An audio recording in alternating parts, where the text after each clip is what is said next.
আসসালামু আলাইকুম। আজকে আপনাদেরকে দেখাবো ব্রয়লার বাচ্চাদের ব্রুডিং শেষে খামারে ছেড়ে দেওয়ার পর কিভাবে আমরা তাদের পালন শুরু করি। যারা নতুন খামার করতে চান তাদের জন্য আজকের ভিডিওটি খুবই গুরুত্বপূর্ণ।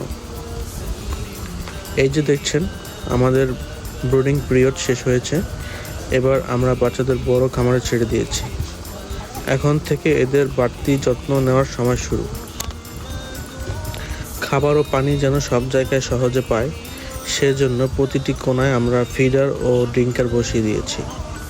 বাচ্চারা যেন পর্যাপ্ত আলো পায়, সেজন্য লাইটিং ব্যবস্থা ঠিক রাখা হয়েছে। তাপমাত্রা এখন ধীরে ধীরে স্বাভাবিক করে দেওয়া হয়েছে।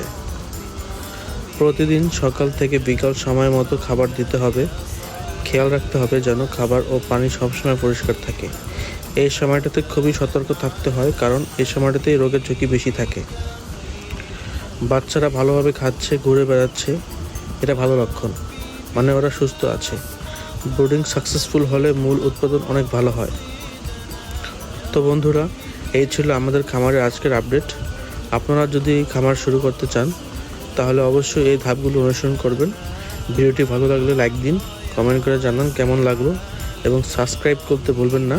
দেখা হবে পরের ভিডিওতে ইনশাআল্লাহ।